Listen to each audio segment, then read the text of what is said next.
On peut déplorer la perte des vitraux d'origine de la cathédrale de Metz. On peut aussi se réjouir que de talentueux artistes aient pu s'exprimer librement pour occuper les baies vacantes et créer une ambiance sensorielle et émotionnelle renouvelée. La poésie onirique de Marc Chagall. Villon et le cubisme à des fins spirituelles. Pierre Gaudin, dont les formes géométriques respectent l'architecture gothique. La mosaïque lumineuse de Roger Bissière. Et les sensations de la lumière pure avec Kim Souja.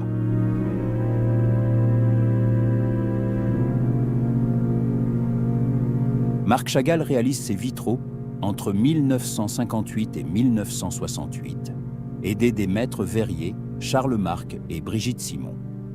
Les 8 fenêtres du triforium exposées au nord se teintent des couleurs habituelles du peintre, mais en pastel et transparence pour éclairer la nef.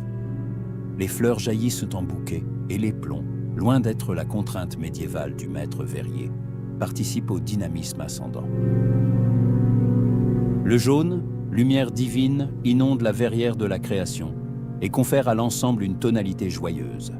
Les 4 lancettes se succèdent de la création de l'homme, où perce le rouge, à l'expulsion du paradis marqué par le bleu sombre, en passant par la création des animaux, la naissance d'Ève et la faute originelle. Un vert ascendant relie les 2 premières lancettes, alors qu'un bleu descendant matérialise la chute.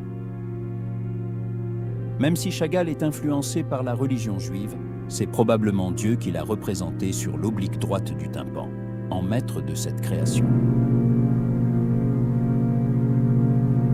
Lien entre l'espace terrestre et céleste, les oiseaux y ont une place de choix.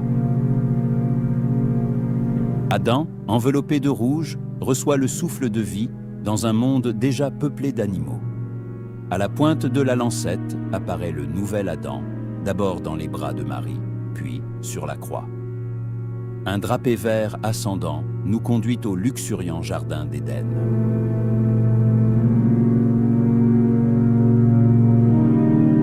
En faisant surgir Ève aux côtés d'Adam endormi, le Créateur consacre le couple. C'est pour Chagall l'occasion d'exprimer la tendresse si souvent présente dans son œuvre, en lovant Adam et Ève dans une fleur, ou en les émancipant de la pesanteur.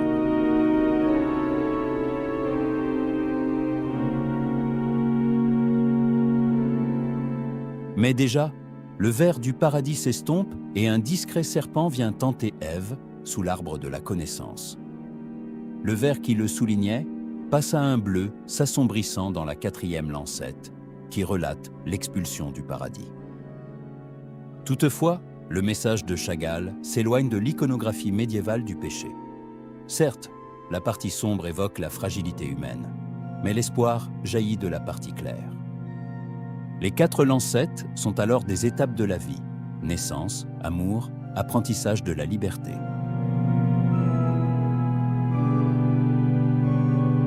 Deux autres verrières éclairent faiblement l'abside nord avec leur dominante bleue percée de rouge. La première se compose de 4 lancettes relatant des épisodes de l'Ancien Testament. Le sacrifice d'Isaac, la lutte de Jacob avec l'ange, le songe de Jacob et Moïse devant le buisson ardent. En acceptant de sacrifier Isaac, Abraham montre sa foi absolue en Dieu. La sphère divine est représentée en rouge vif sous la forme d'un ange, alors que le bleu vient évoquer le monde humain avec ses épreuves, angoisses et espérances. Outre le souci esthétique, le blanc vient suggérer l'innocence d'Isaac et peut-être, au-delà, les victimes des pogroms que Chagall a souvent représentées. Au linteau, une lucarne entièrement bleue présente le bélier de substitution et Isaac revenu au monde des vivants, alors que sa couleur blanche et sa posture inversée le plaçaient entre la vie et la mort. Dans la 2e lancette, c'est dans une étreinte que Jacob lutte contre l'ange. Ici encore, la sphère divine est rouge et celle des hommes est bleue. Comme pour Isaac, le blanc vient rehausser l'ensemble. La 3e lancette reprend cette répartition en 3 couleurs. Jacob endormi en bleu, les anges, blancs, flottent autour de l'échelle qui se déploie entre terre et ciel, dans un drapé rouge.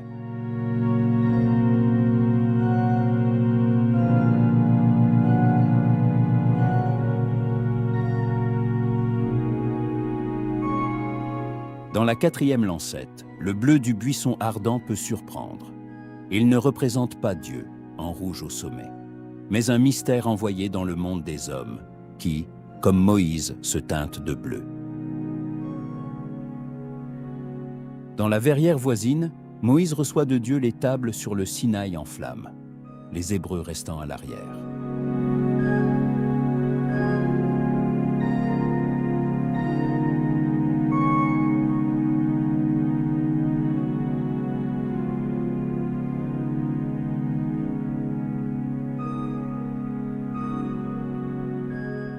La tendresse de Chagall s'exprime à nouveau avec David, chantant en s'accompagnant d'une lyre pour séduire Bethsabée.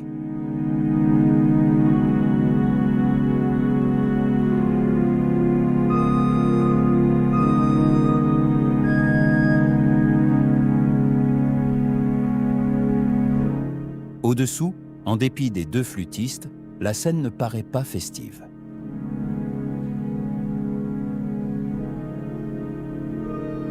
La verrière se clôt dans des tons froids sur le prophète Jérémie prostré, la persécution du peuple juif en arrière-plan.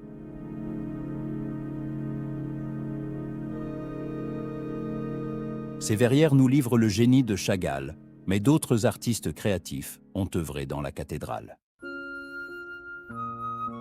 Jacques Villon fut le premier sollicité pour réaliser en 1956 les 5 baies de la chapelle du Saint-Sacrement. Il sert la lumière, par les formes géométriques, pour traiter la crucifixion et le thème eucharistique, avec les noces de Cana et la scène. La dynamique de la crucifixion tient au foisonnement de lignes brisées et à la lance, diagonale du vitrail, reliant le Christ au spectateur.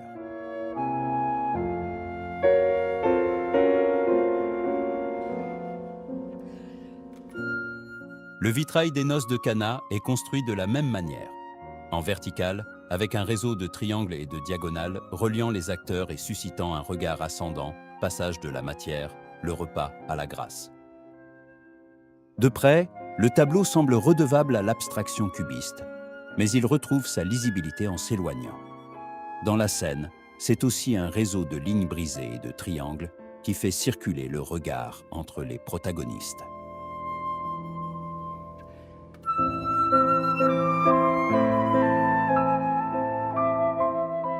Pierre Gaudin, maître verrier, intervient discrètement en 1954 dans la cathédrale dont il respecte l'architecture gothique.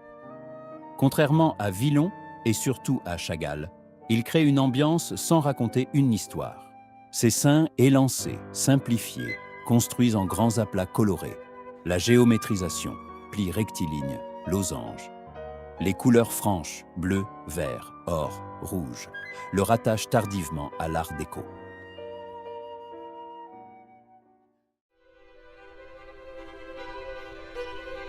Roger Bissière est le premier artiste à réaliser en 1960 des vitraux non figuratifs pour une cathédrale.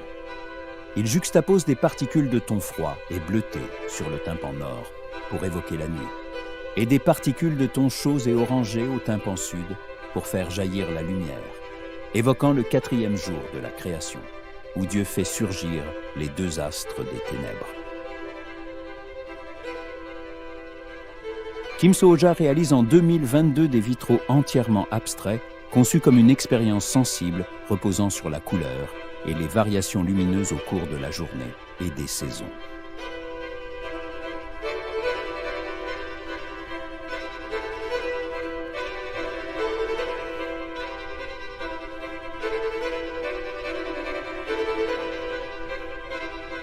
En rétablissant la chronologie des œuvres, on peut saisir la progression artistique.